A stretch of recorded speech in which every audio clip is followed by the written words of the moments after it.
예, 오늘 베드로후서에 보니까 그 1절서부터 4절까지가 하나님께서 우리가 영적 생활 또는 신앙 성장을 위해서 해야 될 필요한 모든 것들을 다 제공하셨다. 그래서 하나님께서 하신 일들에 대해서 설명해 놓았고, 그리고 이제 5절서부터는 이제 우리가 거기에 대해서 반응을 해야 되는데 마땅히 어떻게 해야 될 것인지 이렇게 구분되어져서 설명이 되어 있고, 그것에 순종하면 어떤 복이 있고 그렇지 못하면 어떤 결과가 있을 것인지가 8절서부터 설명이 되어져 있습니다. 지난번에도 말씀드렸지만 우리의 신앙생활은 수동적이지만 능동적 수동이라고 말씀을 드렸어요. 무슨 말인가 하니, 믿음도 하나님께서 우리에게 주신 선물입니다. 그러나 그 선물을 우리가 능동적으로 받아들이지 아니한다면, 우리의 믿음을 의지를 확고하게 해서 받아들이지 아니한다면 그 선물은 우리에게 아무짝에도 소용이 없습니다. 그래서 디도서 2장에 보면은 그렇죠? 우리에게 구원을 가져다 주시는 하나님의 은혜가 모든 사람에게 나타났는데 그 은혜를 받아들인 사람이 있고 받아들이지 않은 사람이 있어서 결국은 받아들이지 아니한 사람은 구원을 받지 못하고 구원에 이르지 못하게 된 것을 보게 됩니다. 그래서 결정적으로 하나님께서는 우리를 인격으로 대하시기 때문에 우리가 원치 않는 것을 막 억지로 막 구겨서 일부러 막 집어넣으시고 하는 것이 아니고, 또 우리를 뭐 칼빈주의자들이 주장하는 것처럼 뭐 아주 창세전부터 모든 것을 다 정해놓고 우리가 구원받을 사람과 구원받지 않은 사람을 정해놓은 것이 아니고, 조심하셔야 됩니다. 모든 사람에게 모든 기회를 다 주었지만 그 사람이 어떻게 거기에 반응하느냐에 따라서 하나님께서 제시하시는 선물은 우리가 손댄 게 하나도 없습니다. 영생이 됐든 구원이 됐든 그 어떤 영적인 좋은 선물들도 다 하나님이 주신 것이고 우리의 노력과 우리의 기여는 하나도 없지만 그 선물을 믿음으로 받아들이는 의지의 행사는 하나님께서 가장 기뻐 받으시는 것이다. 그래서 하나님께서는 구약에서도 willing mind, 하고자 하는 마음, 의지적 순종하고자 하는 그 마음만 있다면 하나님께서 우리를 통해서 얼마든지 큰 일도 이루실 수 있고 하나님의 뜻을 성취하실 수 있습니다. 그래서 권능은, 역사는 하나님으로부터 이루어지지만 우리가 하나님 앞에 하고자 하는 마음을 드리는 그 의지적 결단이 있어야 되겠죠. 자, 그래서 우리는 성경에 보니까 믿음이 유다서 3절에 보니까 처음에 예수님을 말씀을 듣고 너희가 그분을 신뢰했다 그랬어요. 듣고 신뢰하지 않거나 그분을 거부했다면 우리는 구원에 이를 수 없습니다. 그렇죠? 구원은 강제적으로 주는 것이 아니라 우리가 받아들이는 것이죠. 그래서 성경에 보니까 믿음이 전달되었다라는 말만 들으면 유다서 3절에 전달되었으니까 우리는 한 게 아무것도 없고 하나님께서 일방적으로 주신 것이다. 맞습니다. 그런데 그 전달된 믿음을 우리가 obtained, 획득하였다. 여기 보시면 믿음을 얻었다라고 1장 1절에 나오죠. 예수 그리스도의 종이며 사도인 시몬 베드로는 하나님 곧 우리의 구원자 예수 그리스도의 의를 통해 우리와 더불어 동일하게 보배로운 믿음을 얻은 자들에게, 여기서 획득하였다라고 하는 단어에 obtained라고 하는 말이 나와 있는데요. 주신 것을 믿음으로 손을 내밀어서 받아들이는 것이죠. 그렇죠? 에베소서 2장에서는 물론 믿음이 선물이라고 했습니다. 그 선물을 내가 기쁜 마음으로 감사합니다 하고 받는 거하고 그 선물을 거부하는 것, 그것이 구원의 차이지 우리가 그 구원에 기여한 바는 없습니다. 그러나 우리의 동의 없이, 우리의 영접함이 없이, 우리의 순종함이 없이 하나님께서 강제로 우리를 자기 뜻대로 구원하신다, 그런 분은 결코 아니라고 하는 것입니다. 마찬가지로 구원받은 이후에 우리의 영적 성장도 똑같습니다. 하나님께서 우리가 성장할 수 있는 모든 여건을 다 갖추어 놓으셨지만 우리가 의지를 들여서 순종하지 아니하면, 그래서 여기 보면 우리의 순종에 해당되는 동사가 더한다라는 동사가 나와 있어요. 영어로 add, add라 그러죠. add. 다시 말하면 영어에서 그 add라는 단어는 더한다, 덧붙인다, 플러스예요. 마이너스가 아니고 빼는 게 아니라 더한다는 뜻이죠. 그러니까 하나님께서 우리에게 선물로 주신 그 믿음에다가 그 다음에 우리가 하나하나 더하여서 하나님께서 원하시는 최종 목표까지 가는데 그 더할 수 있는 능력과 모든 것은 하나님께서 우리 안에 넣어주셨다라고 지금 1절서부터 4절까지 말씀을 하고 있습니다. 다시 한번 확인해 보겠습니다. 예수 그리스도의 종이며 사도인 시몬 베드로는 하나님 곧 우리의 구원자 예수 그리스도의 의를 통해 우리와 더불어 동일하게 보배로운 믿음을 얻은 자들에게 편지하노니, 여기서 지금 동일하게 보배로운 믿음이라 그랬습니다. 이 땅에 존재하는 모든 구원받은 그리스도인들은 누가 됐든지 간에 이 세상에 있는 사람은 어느 민족, 어느 종교, 뭐 어느 사회 어디에 있든지 간에 다 예수 그리스도께서 우리에게 제공하신 우리가 획득한 믿음은 다 동일한 보배로운 믿음이라고 그랬고, 또 유다서에서는 common faith, common salvation, 공통된 구원이라는 표현도 썼고, 그래서 다 동일한 것이죠. 한 분으로부터 나왔으니까. 예. 그래서 뭐 우리 교회에서 구원 안 받은 거는 그건 구원 안 받은 거다, 뭐 이런 희한한 소리를 하시는 분들이 있어요. 정말 죄송합니다. 무식해도 너무 무식한 것 같아요. 어떻게 자기 교회에서만 구원을 베풀어 준다고 얘기를 할 수 있습니까? 그 이단들이 특별히 그런 얘기를 자주 해요. 요즘도 보면은 뭐 우리 교회에 온 사람 새로 구원 받아야 된다 이런 표현을 쓰는데, 구원이 뭔지를 모르는 전형적인 사람들이죠. 구원은 동일하다 그랬습니다. 여기 나와 있는 것처럼 동일하게 보배로운 믿음, 공통된 구원이라고 성경에 분명하게 기록되어져 있습니다. 2절, 하나님과 예수 우리 주를 아는 것을 통해 은혜와 평강이 너희에게 더욱 많이 있기를 원하노라.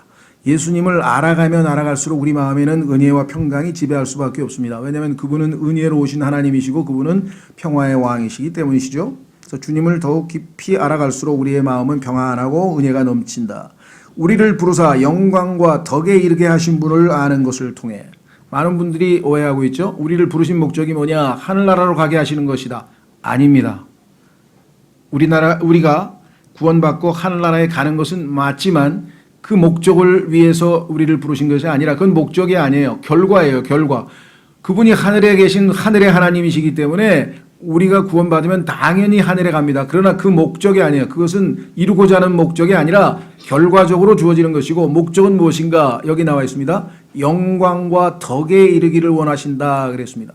그래서 우리의 마지막 순간이 glorification, 영광스럽게 된다고 로마서 8장에 나와 있죠. 모든 사람이 죄를 지었음에 하나님의 영광에 이르지 못하더니 라고 분명하게 기록되어져 있는데, 영광에 이르지 못하던 죄인들이 예수 그리스도를 믿음으로 의롭게 되어 하나님의 자녀가 되어서 결국 궁극적으로 영광에 이르게 될 것이다. 미래에 우리가 영광에 이르는 것은 의심할 바가 없습니다. 그건 하나님께서 확정해 놓으신 것입니다. 그런데 덕에 이른다, 이것은 지금 5절에 보면 덕을 우리의 믿음에 더하라고 하나님께서 우리에게 요구하신 것으로 봤을 때, 현재적으로 우리가 순종함을 통해서 덕에 이르는 그 과정이 필요하다는 것을 우리가 알 수가 있겠죠. 자, 그래서 여기 보시면 그분의 신성한 권능이 생명과 하나님의 성품에 속한 모든 것을 우리에게 주셨도다. 다 모든 엘리멘트, 뭐 생산에 필요한 모든 재료를, 모든 시설을 다 제공하시고 이제 우리에게 순종할 것을 요구하시는 거겠죠. 4절, 그것들로 말미암아 지극히 크고 보배로운 약속들이 우리에게 주어졌나니 이것은 너희가 이 약속들을 힘입어 정욕으로 인해 세상에 있게 될 썩을 것을 피하여 하나님의 본성에 참여하는 자가 되게 하려 함이니라. 하나님의 본성, 하나님의 성품, 아담의 죄악된 성품, 아담의 타락한 성품이 아니라 하나님의 거룩하신 성품, 하나님의 존귀하신 그러한 성품에 참여할 수 있도록 하시기 위함이다. 자, 그래서 우리는 하나님 측에서는 자신의 해야 될 일을 다 하셨습니다. 그렇죠. 그래서 지금 얼핏 보면 이게 8번까지 있는데 왜 성장 7단계냐. 1번은 성장이 아니고 탄생이에요. 출생이에요. 그렇죠. 믿음은 우리에게 출생을 가져다 주는 것입니다. 예, 그 다음에 이제 하나님께서 기대하시는 것은 믿음은 이제 첫 단계고, 그 다음에 우리가 두 번째로 거기에 덧붙여야, 더하여야 할 것이 있는데 그것이 무엇인가? 자, 5절에 보니까 이렇게 나와 있습니다. 5절에 이것과 더불어 열심을 다하여 너희의 믿음의 덕을. 자, 여기서는 지금 우리말은 동사가 7절 끝부분에 있어요. 영어는 맨 앞에 나와 있죠. 더하라. 하나님의 명령은 더하라 이거예요. 더하라. 예. 자, 첫 번째는 믿음에다가 더하라. 믿음은 선물로 받았으니까, 너희가 손을 내밀어서 받았으니까 믿음은 너희 안에 있는 것이고, 거기에다가 무엇을 더해야 될 것인가? 여기 보니까 믿음의 덕을 더하라 이렇게. 그래서 지금 7단계로 가서 마지막에 사랑이라고 하는 것으로 마무리를 짓게 됩니다. 우리 주변에 보면은 이 태어날 때부터도 그럴 수도 있겠지만 하여간 태어나기는 정상적으로 잘 태어난 사람도 영양 부족이라든가 또는 하여간 또 내부에 몸에 있는 어떤 장기의 어떤 문제라든가 아니면 또 호르몬 분비의 불균형이라든가 어떤 방법으로든지 하여간 어떤 이유로든지 간에 이 성장이 더딘 사람이 있습니다. 그렇죠? 그래서 이 성장 호르몬이 잘 분비가 안 돼서 아이가 10살인데 뭐 한 5살짜리밖에 안 보이는 아이도 있다 이 말이죠. 그렇죠? 그래서 이런 문제에 대해서 이제 하도 의학이 발달되다 보니까 그 성장 호르몬을 따로 이렇게 주사를 해서 이렇게 치유하는 그런 치유법이 생겨나서 뭐 비용이 굉장히 비싸다 그러더라고요. 그래서 부모로서는 자식이 태어난 그것도 기쁜 일이지만 정상적으로 잘 성장해야 되는데 성장이 안 되는 것만큼 부모의 마음에 깊은 시름과 상처를 남기는 것이 없는 만큼 하나님께서도 여러분을 낳으셨는데 우리가 성령으로 말미암아 다시 태어났는데 우리가 제대로 성장하지 아니하고 자라지 않아서 그렇죠? 기대치만큼 이르지 못했을 때 그때 이 하나님의 마음의 상태가 어떨지 한번 우리가 생각을 해봐야 된다. 그렇죠? 그래서 믿음을 통해서 의롭게 되고 그 결과 영원히 하나님과 함께 살게 될 복을 누리게 되고 지옥의 형벌을 면하게 되고 이 모든 것들을 우리가 다 누리게 됐지만 하나님께서는 그것만을 위한 것이라고 한다면 여러분과 저를 이 땅에 이 고생을 하면서 이 힘든 과정을 거치게 하실 이유가 무엇이겠는가? 그렇지 않고 이 땅에서 우리가 한 걸음 한 걸음 영적으로 잘 성장해서 이 땅에서 예수님께서 하나님께 영광을 돌리며 하나님을 기쁘시게 하며 사셨던 것 같이 여러분과 저도 이제는 그와 같은 삶으로 하나님께 영광과 기쁨을 드리라 라고 하는 것이 궁극적인 목적이라는 것이죠. 그렇죠? 따라서 우리는 이 시간에 참 하나하나 다 자세하게 살펴볼 수는 없지만 적어도 몇 가지 어떤 단계를 거쳐서 마지막 완성, 모든 것의 완성인 사랑, 그리스도인의 형제사랑인 charity, 이 사랑이라고 하는 곳에 도달하게 될 것인지 다시 한번 우리가 되새겨 보려고 합니다. 자, 그러면 첫 번째 덕이라고 했습니다. 덕이라고 하는 것은 우리가 보통 일반 사회에서는 도덕이라고도 하고 미덕이라고도 합니다. 미덕 또는 도덕이라고도 하는데요. 도덕적 능력이에요. 나쁜 짓을 하지 않을 수 있는 능력, 유혹을 물리칠 수 있는 능력, 그렇죠? 그리고 선한 일을 행동에 옮길 수 있는 그러한 능력. 그래서 누가복음에 보면은 묘한 단어가 하나 쓰였어요. 그것은 뭐냐? 어떤 여인이 혈루병 때문에 고생하다가 예수님께로 나아가면 치료가 받을 것 같아서 쫓아와서 그 수없이 많은 군중들이 예수님을 둘러싸고 있는데 몰래 자신의 믿음으로 그 예수 그리스도의 옷자락을 만졌죠. 예수님께서는 그것을 즉각 아시고 누가 만졌느냐 그러니까 제자들이 아니 이렇게 수없이 많은 사람이 지금 둘러싸고 있는데 누가 예수님의 옷을 만졌다고 하십니까? 라고 얘기를 했을 때 그 여인이 자신의 행위를 고백하게 되죠. 그때 예수님께서 나에게서 효능이, 번역을 효능이라고 번역했는데요. 효능이 나갔도다. 그게 virtue예요. virtue. 치유할 수 있는 능력. 그러니까 도덕 수준이 높다는 정도가 아니라 도덕적으로 뭔가 악을 물리칠 수 있는 능력이 우리에게 주어져야 된다는 것이죠.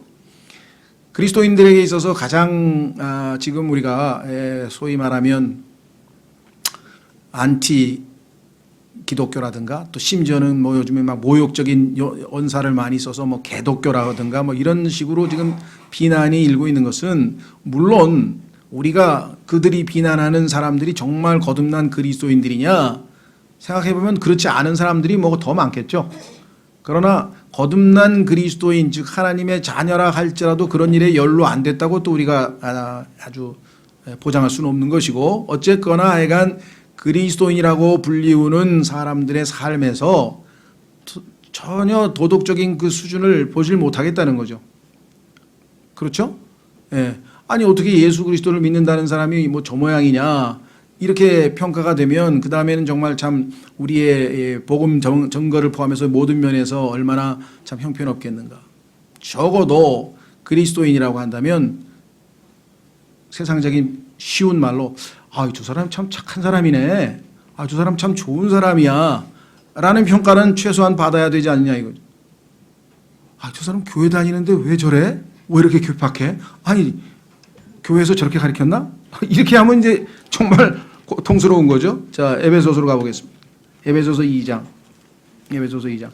예수 그리스도를 믿습니다. 그런데 그 사람이 그 회사가 됐던 학교가 됐던 뭐 동네가 됐던 친구가 됐던 친지가 됐던 사람들로부터 저 사람 예수 믿더니 참 착해졌네 라는 간증을 못 들으면 정말 한 단계가 한 걸음도 못 내민 거라 이 말이에요. 한 걸음도 못 믿어. 왜? 예수님은 선하신 분이라고 성경에 말씀했고 예수님의 가장 중요한 사역이 went about doing good. 사방을 돌아다니시면서 선을 행하셨다 이렇게 나와 있는데 여러분과 제가 해야 될 믿음으로 구원받은 이후에 사방을 돌아다니면서 착한 일을 많이 해야 된다는 뜻인데 예수님처럼 산다면 착하다는 소리를 못 들으면 어떻게 되겠느냐. 에베소서 2장으로 가보십시오. 에베소서 2장. 늘 말씀드렸습니다만 제가 안타까웠던 것은 구원받은 이후에 한 대학생 선교단체에서 성경 암송 훈련을 시켜줬는데 그때 첫 번째 암송했던 몇 구절 중에 이 구절이 들어가 있어요. 아마 대부분 가장 구원받은 그리스도인들에게는 유명한 구절인데요. 에베소서 2장 8절 너희가 믿음을 통해 은혜로 구원을 받았나니 그것은 너희 자신에게서 난 것이 아니요 하나님의 선물이니라. 믿음도 은혜도 다 선물이라 그랬습니다. 행위에서 난 것이 아니니 이것은 아무도 자랑하지 못하게 하려 함이라. 여기까지 배웠어요. 근데 왜 10절을 암송을 안 시켰는지 모르겠어요.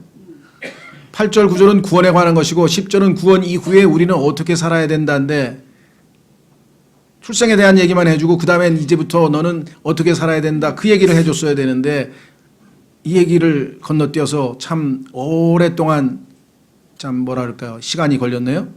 10절 우리는 그분의 작품이요 그리스도 예수님 안에서 선한 행위를 하도록 창조된 자들이니라. 그렇다면 9절에서는 행위에서 난 것이 아니라 했는데 왜 갑자기 또 행위가 나왔느냐. 하나님께서는 하나님의 진리의 말씀을 올바로 나누어서 공부하라 그랬죠. 올바로 나누어서. 여기서 9절에 나와 있는 행위에서 난 것이 아니니 이것은 성경에서 율법의 행위라고 합니다. 율법의 행위로는 그 어떤 육체도 하나님 앞에 의롭다 인정받을 수 없다고 분명하게 말씀을 했잖아요. 그런데 10절에 나와 있는 선한 행위는 성경에서 믿음의 행위라고 성경에 써 있습니다. 우리가 그분을 믿을 때 선하신 그분께서 우리를 통해서 행하시는 일들입니다.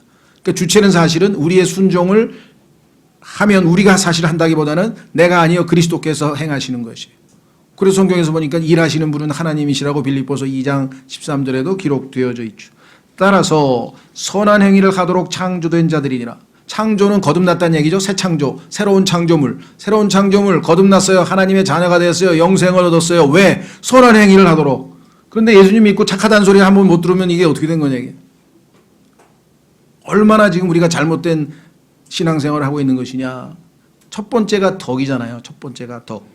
그래서 이 덕스러운 여인에 대해서 덕스러운 여인은 여자들만 해당됩니까? 아니죠. 우리도 그리스도의 신부로서 덕스러운 여인이 갖추어야 될 14가지 덕목에 대해서 잠언 31장 지혜에 관한 하나님의 책의 최종 결론인 잠언 31장 마지막에 무려 15, 6절을 할애해서 덕스러운 여인 우리 그리스도의 신부인 우리가 어떤 덕스러운 모습을 갖춰야 될 것인지가 잘 기록되어 있는 것으로 봐서 주님의 최종 목적이 바로 그것이다. 그래서 선한 행위를 하도록 이게 우리가 구원받은 목적입니다. 창조된 자들이니라. 하나님께서 그 선한 행위를 미리 정하신 것은 우리가 그 행위 가운데서 걷게 하려 하심이냐.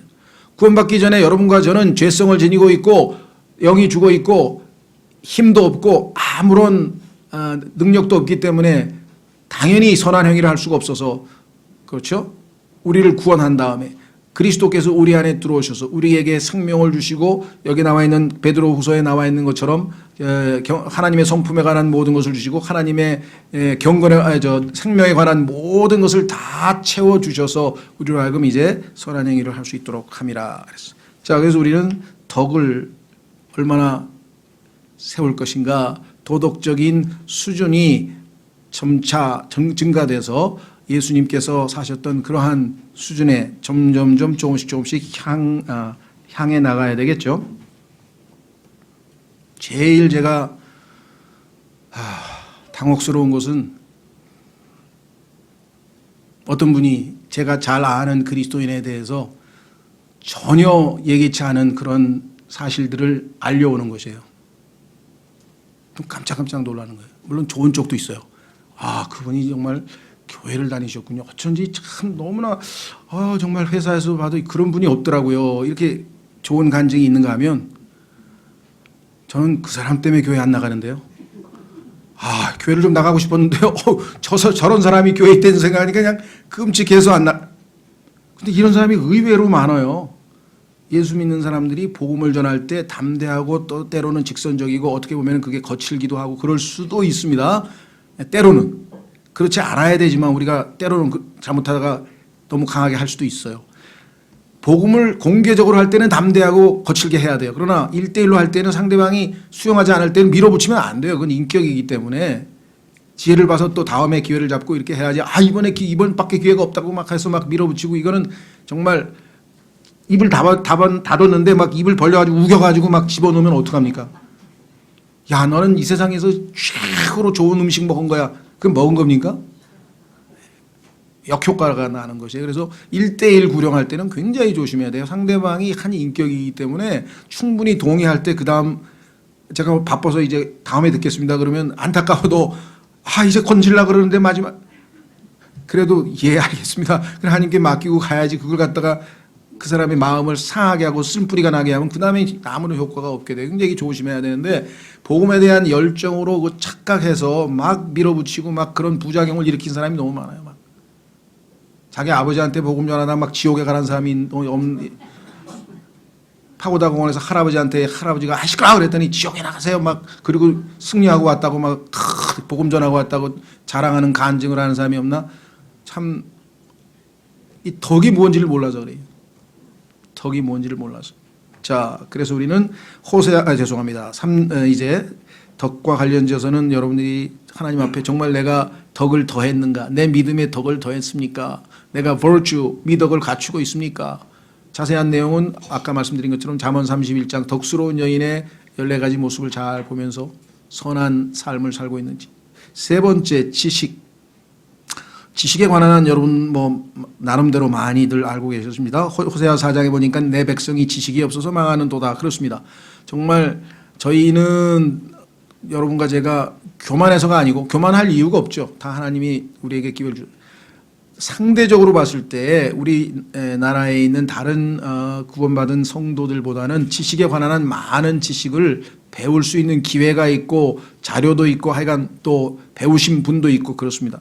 그런 면에서는 굉장히 우리가 어떤 면에서는 참 특권을 받고 하나님께 특별히 감사하지 않을 수가 없는데 조심해야 됩니다. 왜냐?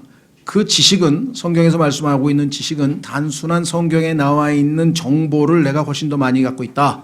예를 들면 7년 환란이라는 것은 어떤 것이고 이스라엘과 유대인과 이방인과 또 교회는 어떻게 다르고 하면서 교회 어떤 성경에 나와 있는 여러 가지 객관적인 사실과 정보를 우리가 정확하게 아는 것은 당연히 필요하죠. 그걸 모르면 그 다음에 하나님에 대해서 제대로 알 수가 없으니까. 그러나 그것을 안다면 그 모든 것이 다 초점이 뭐예요? 예수 그리스도를 알아가는 거잖아요. 요한복음 5장 39절에 성경은 나에 대하여 증언한다고 했습니다. 그러니까 그 모든 것은 예수 그리스도를 알기 위한 수단에 불과할 뿐 그 자체가 목적은 아니에요. 예수님이 이러신 분이시구나. 예수님께서 세우신 계획 중에 유대인에게는 이런 계획을 세우셨구나. 이게 예수님과 관련돼서 결국은 성경을 배우면 배울수록 예수님을 더 알아가고 배워가고 닮아가고 그것이 궁극적으로 드러나야지. 그렇지 않으면 부작용이 생깁니다. 그것은 뭐냐? 여기 고린도전서 8장 1절 한번 보십시오. 고린도전서 8장 1절. 여기에 분명하게 우리가 경계해야 될 일이 있습니다. 고린도전서 8장 1절.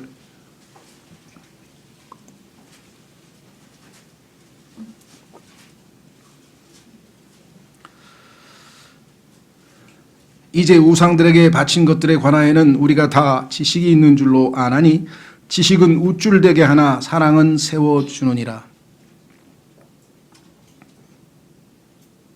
여러분들은 새로운 지식을 얻었을 때 얼마나 기뻤습니까? 이야, 영원부터 영원까지 하나님의 모든 계획을 쫙 공부하고 나니까 뭐가 쫙 뚫리는 것 같고, 와, 어마어마하구나. 그리고 또 세밀하게, 예를 들면 죽은 사람은 어디로 가는가 성경에서 쫙 보니까, 야, 이렇게 하나님께서 하나하나 펼쳐가면서 그 지식들을 얻어가면서 아마 많은 기쁨을 누렸을 것이고, 또 예수 그리스도에게 직접 설명을 들은 엠마오로 가던 그 제자들처럼 마음이 타올라올 수도 있을 것이고 아주 기쁨을 많이 누렸을 것입니다만은, 그러나 거기에 도취돼서 예수 그리스도를 제외한 채 지식을 증가시키는 지식적 호기심에 너무 매달리고, 자, 전념하면 어떻게 되는가? 히브리서 13장 9절로 가겠습니다. 히브리서 13장 9절. 성경의 곳곳에서 단순한 지식과 정보의 축적이 가져다주는 부작용에 대해서 얘기를 했는데, 그 부작용을 여기서 안 겪은 사람은 없습니다. 저도 그 부작용에서 한참 동안 헤어나지 못해서 성경을 잘 모르거나 정말 몰라도 너무 모르네 하고 무시하거나 멸시하거나 교만했던 적이 한두 번이 아닙니다. 왜? 제가 그걸 다 깨닫게 해주셨을 때 다 회개를 한 적이 너무 많으니까. 내가 정말 하나님이 알려주신 거 감사하는 거 좋은데 그걸 아직 모른다고 해서 그 사람을 무시한다는 게 이 얼마나 교만한 일인가. 히브리서 13장 9절. 히브리서 13장 9절.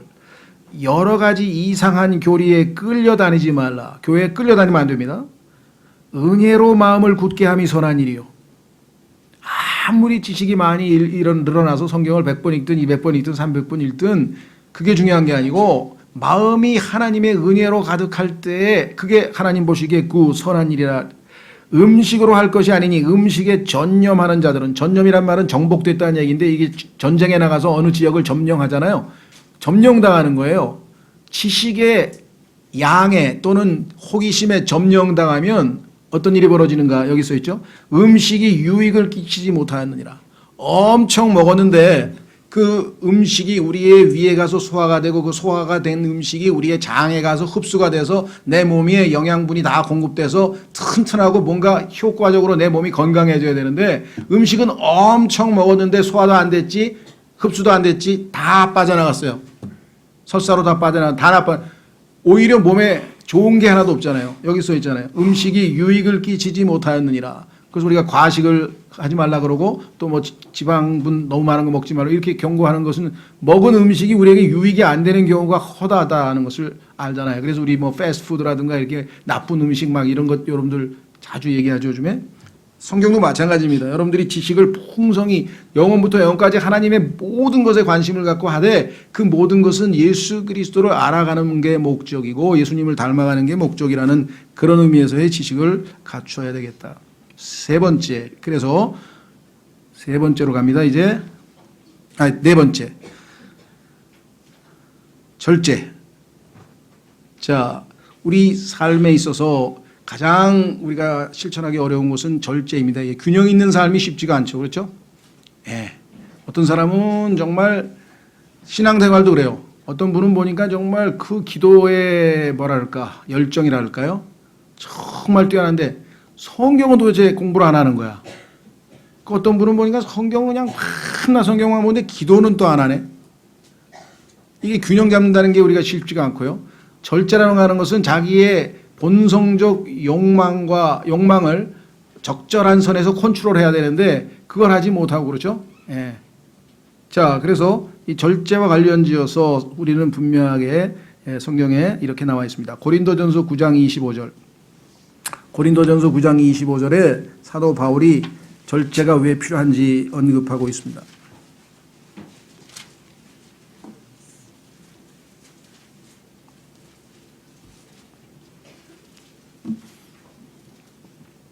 (24절서부터) 보면 우리 그리스도인의 삶을 달리기 선수에다 비유했고 권투 선수에다 운동 선수에다 비유를 했죠.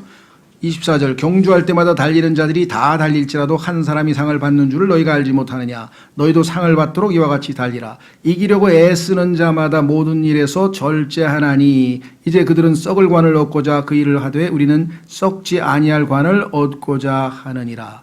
자, 모든 일에서 절제. 여기 운동선수에다 비교했으니까 우리도 쉽게 이해할 수 있겠죠. 지금 내년이 아마 이 도쿄올림픽이어서 막바지 아마 이제 뭐 이 국가대표 선수들이 아마 마지막 훈련에 아주 뭐 지금 뭐 구슬땀을 흘리고 있을 텐데 그 사람들의 삶의 특징이 무엇입니까? 목표는 하나예요. 시합에 나가서 금메달을 따는 거예요. 그러려면 어떻게 해야 돼요? 절제해야죠. 먹고 싶은 거 안 먹고, 자고 싶은 것 덜, 놀고 싶은 것 안 놀고, 모든 것을 절제해서 하나의 목표에 지금 초점을 맞추어서 전진해 나가고 있죠. 그렇죠? 예. 그 절제가 뭔지를 배우려면은 태릉 선수촌이 아닌가 지금 진천인가요? 그러니까 진천 선수촌에 가서 거기 가서 하루만 좀 지내보세요. 그 사람들의 삶을 보면 얼마나 절제 있는 삶을 살아가는지. 우리 그리스도인도 이 삶에 있어서 정말 절제해야 될 일이 많아요. 너무나 많은 것들이 우리를 끌어당기기 때문에 적당한 선에서 절제하지 않으면은 그냥 넘어버립니다. 뭐 글쎄요, 제가 그걸 탓하는 건 아닙니다. 예. 요즘에는 잘 모르겠어요. 근데 과거에는 보면 이제 이게 그리스도인들이 교제하게 되면 막 밤 12시를 막 넘기고 막 새벽 2시, 3시까지 너무 좋으니까. 아니, 저도 그런 걸 몇 번 해봐서 아는데 진짜 밤새도록 해도 예, 좋더라고요. 특히 뭐 수련회나 이런 데 가면 더 그런 예외적인 경우가 있겠죠. 밤새도록 간증하고 또 찬송하고 또 뭐 하고 뭐 또 같이 먹고 막 이러면서 교제하면서 보면 정말 그때 그 적절한 선에서 절제하기는 쉽지 않은데 그러다 보니까 또 스케줄은 우리는 널널하죠. 우리 수련회는. 근데 다른 데 가보니까 스케줄이 엄청 빡빡해가지고 아침에 6시부터 큐티를 한다는 게 있는데 다 졸고 앉았어. 나도 졸다가 눈 떠보니까 다 졸아. 거기까지만 졸면 좋은데 아니에요. 또 졸아. 아침 그 강의할 때도 보면 또 졸아요. 그래서 예전에 한 분이 기억나요. 그분이 뭐 잘 저기 하는데 굉장히 존경스러운 분이신데 이분에게 한 가지 이해가 안 되는 게 그렇게 잘 졸더라고요. 그래서 왜 그런가 봤더니 너무 이 무리하게 절제하지 않고 그냥 막 새벽 6시부터 시작해서 강행군을 해가지고 절제할 땐 절제해야 돼. 그래서 정말 최소한도 우리가 수면 시간이 6시간에서 8시간. 사람마다 어떤 사람은 체질에 따라 8시간을 자야 컨디션이 괜찮은 사람이 있고 어떤 사람은 6시간만 자도 괜찮아. 그러니까 의사들 뭐 평균이 6시간에서 8시간을 안 자면 우리의 바이오리듬이 하나님이 창조한 우리의 몸이 정상적으로 작동을 안 하면 그 다음에 아무리 우리가 의지를 행사하더라도 그것은 우리의 의지는 한계가 있기 때문에 한순간은 고장이 나거나 병이 나거나 뭔 문제가 반드시 생긴다는 것이에요. 그래서 너무 좋아도 절제를 해야 돼요. 그래서 잠언에 보니까 꿀 있잖아요. 꿀. 한번 보세요. 한번 읽어봅시다. 한번. 잠언 25장 16절에 꿀이 아무리 달아도 너무 많이 먹으면 토한다 그랬어요. 그렇죠? 나는 꿀을 너무 좋아하는데 좋아하게 해도 적절히 먹어야죠. 잠언 25장 16절. 잠언 25장 16절. 잠언 25장 16절. 내가 꿀을 발견하였느냐 내게 족한 만큼만 먹으라. 그것으로 배가 차서 내가 토할까 염려하노라. 여러분이 아무리 좋은 일이 생겨도요 적절한 선에서 적절히 기뻐해야 돼요. 그래서 고린도전서 7장 한번 읽고 그 다음 테마로 가겠습니다. 고린도전서 7장에 보면요 절제하는 삶에 대해서 이렇게 이야기를 했어요. 특히 마지막 때가 되면 더더군다나 절제하는 삶이 요구된다고 성경에 말씀하셨는데 고린도전서 7장 29절 그러나 형제들아 내가 이것을 말하노니 때가 단축되었으므로 남은 것은 이러하니라. 곧 안에 있는 자들은 없는 자같이 되고 우는 자들은 울지 않는 자같이 되며 기뻐하는 자들은 기뻐하지 않는 자같이 되고 사는 자들은 물건을 사는 자들은 소유하지 않는 것 같이 되며 이 세상을 이용하는 자들은 남용하지 않는 자처럼 되라. 이 세상의 외형은 사라지느니라. 절제의 삶이 우리에게 필요하다 했습니다. 다섯 번째 인내. 인내에 관해서는 뭐 여러분과 제가 뭐 모를 리는 없죠. 실천이 어려워서 그렇죠. 예. 그래서 성경에 보니까 인내하는 자는 행복하다. 야고보서에 보니까 해피란 말이 성경에 몇 번 안 나오는데 그 중에 하나가 인내하는 자가 행복하고 욥을 인내의 본으로 대언자들을 인내의 본으로 성경에서 말씀하고 있습니다. 그렇죠? 그래서 이 인내를 우리에게 심어주시기 위해서 하나님께서 여러분과 저에게 때로는 환난을, 고난을 허락하신다. 그 한 구절만 확인하고 6번으로 가겠습니다. 자, 로마서 5장. 점점 수준이 높아지죠. 과목이. 그렇죠? 조금씩 우리가 정말 성숙해야만, 성장해 가야만 감당할 수 있는 덕목들이 나옵니다. 로마서 5장. 여기도 한 걸음 전진하네요. 1절. 그러므로 우리가 믿음으로 의롭게 되어, 금방 우리가 읽었던 첫 번째 믿음입니다. 우리 주 예수 그리스도를 통해 하나님과의 화평을 누리는도다.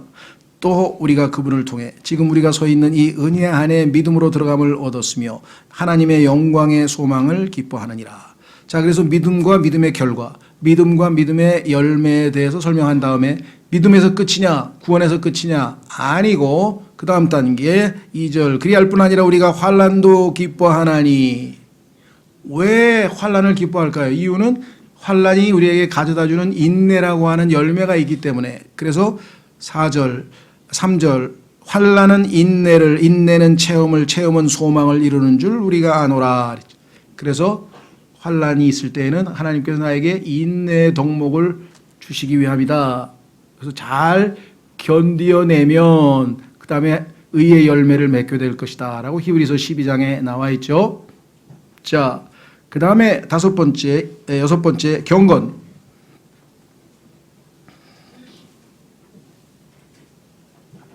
경건이란 단어는 우리말로 번역하기가 정말 어려운 단어인데요.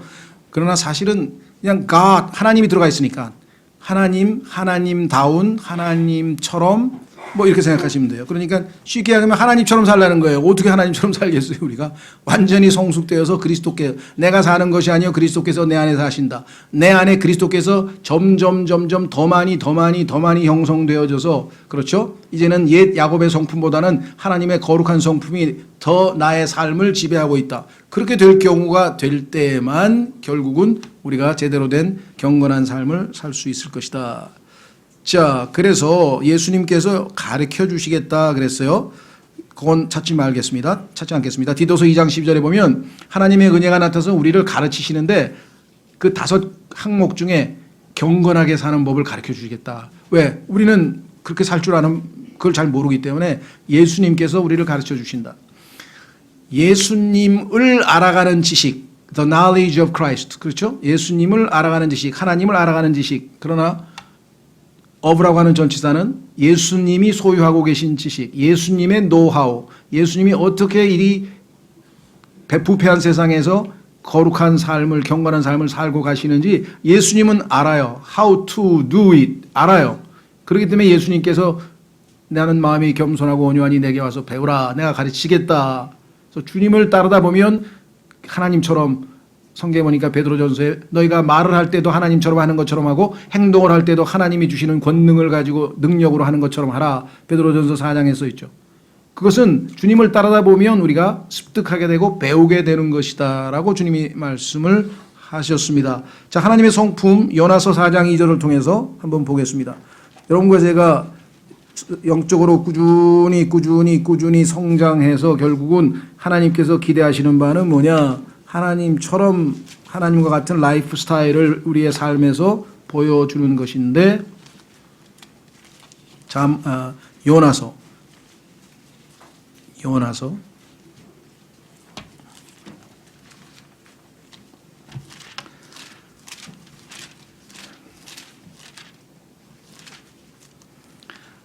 자, 요나서 4장 2절에 요나가 기도합니다. 요나가 기도했는데 그 마음 상태가 한번 보세요. 요나서 4장 1절에 그러나 요나가 그 일을 심히 못마땅하게 여기고 하나님이 하신 일을 몹시 못마땅하게 여겨가지고 매우 분노하여 주께 기도하여 이르되. 그러니까 어떤 상황에서 우리가 일단 하나님께 나가야 돼요? 오 주여 간구하오니 내가 아직 내 나라에 있을 때 내 말이 이러하지 아니하였나이까. 그러므로 내가 먼저 다시스로 도망하였사오니 이는 첫째 주께서는 은혜로우시며 두 번째 긍휼이 많으시고 세 번째 분노하기를 더디하시며 네 번째 큰 친절을 베푸사 다섯 번째 재앙에서 뜻을 돌이키시는 하나님. 재앙을 벌을 줄라가도 그죠? 재앙을 주지 않으냐 하시고 마음을 돌이키시는 그러한 분이시다 라는 것을 내가 알았기 때문이다. 그런데 이와 같은 고백이요, 느헤미야도 하고 요엘도 하고 성경에 세 군데에서나 나오고 또 출애굽기 34장에서는 하나님께서 직접 자신이 어떠한 하나님이신지 자신의 성품을 소개하고 있죠. 자, 경건하게 산다. 여기 나와 있는 것처럼 여러분 주변에 있는 사람들에게 은혜로워서 대해줍니까? 자격이 없는 사람들에게 여러분이 호의를 베풉니까? 그 사람이 여러분의 호의를 받을 자격이 없는데도 불구하고 여러분이 뭔가를 베풀었다. 은혜롭게 행동하신 것이고요. 두 번째, 어떤 사람이 마땅히 나로부터 꾸중을 듣던가 징계를 받던가 하여간 뭔가 대가를 받아야 되는데 내가 그를 불쌍히 여기셔서 대가를 받지 않도록 멈췄다.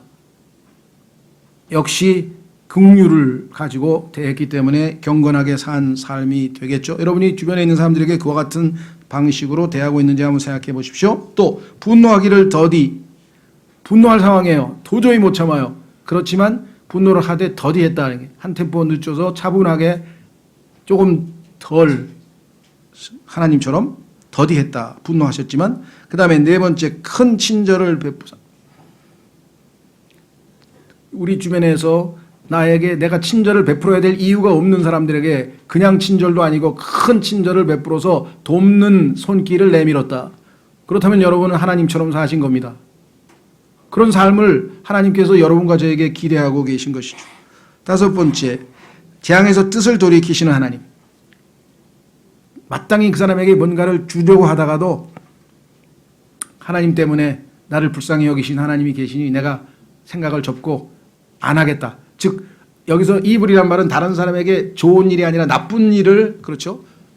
내 스스로가 나쁜 일을 안 하는 건 말할 것도 없고 다른 사람에게 나쁜 것을 주려다가도, 그렇죠? 좋지 않은 어떤 것을 행하려고 하다가도 멈추는 그러한 성품이 하나님의 성품이다. 그래서 우리가 이 다섯 가지를 잘 기억하시면서 내가 경건한 삶에 이르렀는지 스스로를 한번 체킹해 보시면 좋겠습니다. 그래서 가끔 가다가 우리가 셀프 체킹이라고 하는데요. 성경에서 보니까 스스로를 한번 늘 점검해 보라고 성경에서 얘기했어요.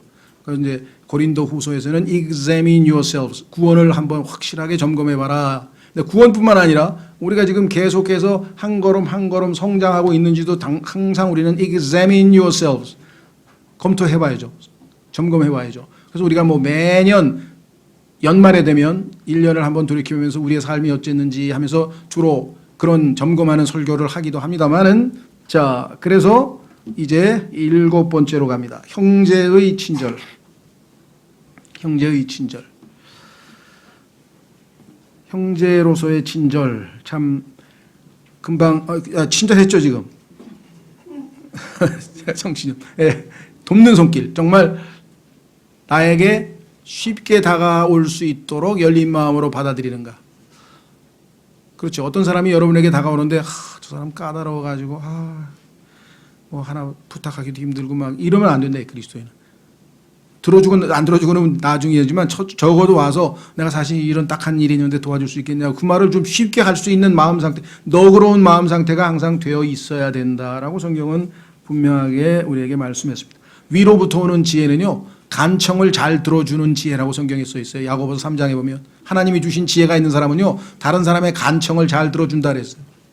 그게 여기에 나와 있는 형제의 친절입니다. 마지막 완성, 사랑. 뭐 고린도전서 13장에 너무나 잘 나와 있기 때문에 여러분들이 한번 보시면 좋겠고요. 하여간 그 사랑, 고린도전서 13장과 관련지어서 아주 좋은 책도 하여간 좀 나와 있는데, 자, 한 구절만 찾고 마치겠습니다. 완성은 어디냐? 골로새서 3장 14절에 보니까 모든 것의 완성은 사랑이에요. 궁극적으로. 그렇죠?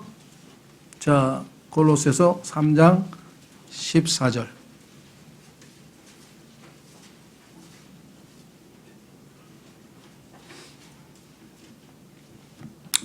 12절부터 보겠습니다. 그러므로 너희는 하나님께서 선택하신 자요, 거룩하고 사랑받는 자로서 긍휼히 여기는 심정과 친절과 겸손한 생각과 온유함과 오래 참음을 입고, 누가 누구와 다툴 일이 있거든 서로 참고 서로 용서하되 그리스도께서 너희를 용서하신 것 같이 너희도 그리하며. 신절이죠. 이 모든 것 위에 사랑을 입으라. 이 모든 것 위에 사랑을 입으라 했을 때 이 사랑은 굵은 글씨로 써있죠. 단순한 love가 아니라 charity라고 해서 그리스도인의 형제 사랑이라고 정의가 내려져 있는데, 그리스도인의 형제 사랑은 성경의 요한일서에 보니까 말로만 하는 사랑이 아니라 그 형제를 위해서 생명을 내어주는 사랑이라고, 예수님처럼 예수님께서 우리를 위해서 자신의 생명을 내어주신 것 같은 그런 희생적 사랑일 때에만 그것이 성경에서 말씀하시는 진정한 사랑입니다. 그래서 마지막 사랑은 힘들어요. 왜? 사랑은, 성경에서 말씀하시는 사랑은 without giving, 주지 않고는 할 수가 없어요. 반드시 줘야지만 사랑해요. 반면에 주지 않고도 얼마든지 사랑할 수 있어요. 그렇죠? 세상에서 사랑하지만 주지 않고 할 수 있어요. 그러나 성경에서 말하는 사랑은 안 됩니다. 그래서 요한복음 3장 16절에도 하나님께서 세상을 이처럼 사랑하사 자신의 독생하신 아들을 gave, 주셨으니. 그렇죠?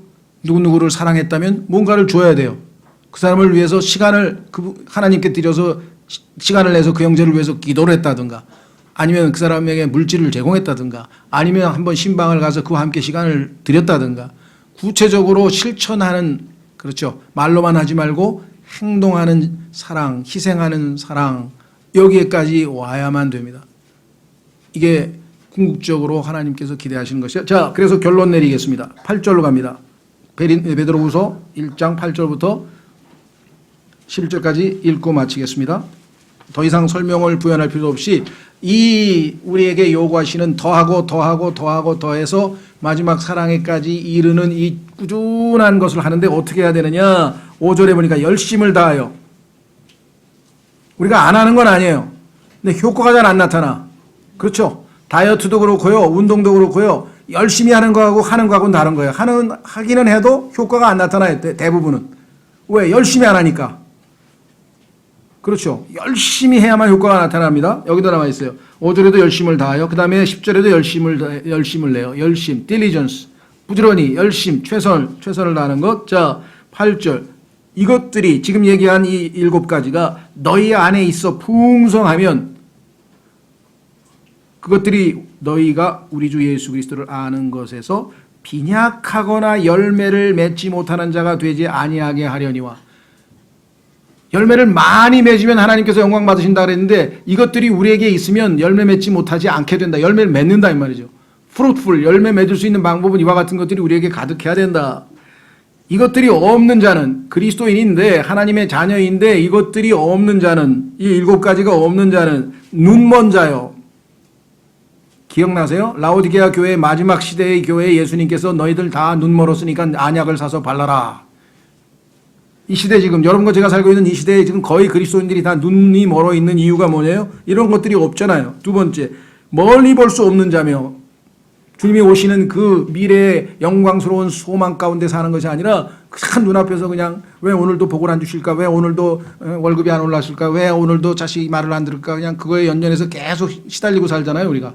그게 나쁘다는 건 아니지만 시야를 넓혀서 주님 오시는 날 이 모든 것이 해결될 텐데 소망의 인내를 가지고 내가 하루하루 헤쳐나갈 수 있도록 하나님 앞에 구하고 살아가는 거죠.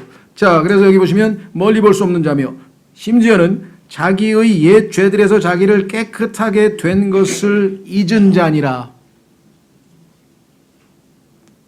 10절. 그러므로 형제들아 더욱 열심을 내어. 여기에서 지금 문제가 있다.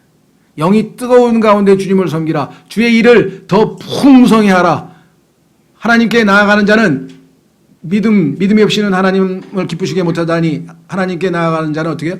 부지런히 하나님을 찾아라. 부지런히 열심을 내어 뜨겁게, earnest, 아주 열정을 가지고 그게 항상 붙어 있어요.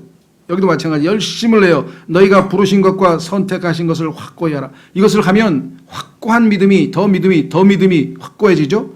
너희가 이것들을 행하면 결코 넘어지지 아니하리니. 그런데 중간에 넘어진 사람들이 얼마나 많아요. 이렇게 우리 주 곧 구원자 예수 그리스도의 영존하는 왕국에 들어감을 주께서 너희에게 어떻게 주신다고요? 풍성히 하늘나라 들어갈 때 정문으로 딱 들어가야 되는데 구원은 받았으니까 들어가긴 들어가는데 뒷문으로 저쪽으로 돌아가지고 왜? 하나도 뭐가 있어야지. 아니 지금 다 열매를 들고 다 하나님 앞에 열매 바치려고 금과 은과 보석이라도 좀 들고 가야 되는데 이 들고 가서 하나님 앞에 바칠 게 없으니까 드릴 게 없으니까 열매가 없으니까 어떻게 해요? 할 수 없이 뭐예요? 부끄러우니까 저쪽으로 쪽문으로 뒷문으로 해서 슬그머니 여기 그런 의미죠. 풍성히 들어가는 사람하고 고개 숙이고 부끄럽게 들어가는 거하고 뭐 하늘나라 가는 거는 그 주님의 약속이니까 그건 변함이 없지만 우리에게 풍성히 베푸신다라는 약속을 우리에게 주셨습니다. 영어 속담에 better late than never. better late than never. 안 하는 것보다 늦게라도 하는 게 낫다 이 말이에요. 지금 이제 나 다 늙어가지고 뭔 신앙을 열심을 내. 아니에요. 지금이라도 75세에 구원받아서요. 5년 동안 3,900명인가 5,900명인가 기억이 안 나네. 복음을 전해서 주님께로 인도하신 노인이 계세요. 그 간증은 제가 읽었어요. 75세에 구원받았는데 5년 동안 얼마나 열심을 했는지 그렇게 많이 구령을 했다는 거예요. 결코 늦지 않습니다. 그렇죠? 체력이 안 되면 어때요? 기도하시면 되잖아요. 누워서 허리 아프면 누워서도 기도하고 걸으면서도 기도하고 그렇죠? 뭐 전도지도 그냥 뭐 사람들이 안 받으면 뭐 벤치에다도 놔두고 산에 가면 벤치 많잖아요. 거기다가 만화 전도지는 안 버려요. 호기심이 있어가지고 제가 해보니까 그냥 놔두면 글씨 많은 건 다 버려. 근데 그림 들어가 있고 만화 있는 거는 이게 뭐지? 하고 그래서 그런 걸 자리에다가 이렇게 놔두고 옆에 가서 이렇게 보면요 싹 읽어요. 그래서 읽었구나 확인하고 가고 제 옛날에 산에 갔을 때 밤낮 이거 한번 삑 돌면 다 없어졌어요. 다 가져갔어. 그래서 만화 전도지 같은 게 효과가 있으니까 하여간 어떻게든 뭘 하든 하여간 열심히 하자. 그렇죠. 오늘 얘기죠. 열심을 내요. 오늘 여러분과 제가 오늘 말씀 도전받고 주님 뭐 지금까지 잘 못했더라도 지금부터라도 열심을 내서 더하기 인생 플러스 인생이 되라는 거예요. 하나님께서 플러스 더하고 더해서 하나님 기뻐하시는 그런 그리스도인이 되었으면 좋겠습니다. 다 같이 오늘 말씀을 가지고 기도하겠습니다.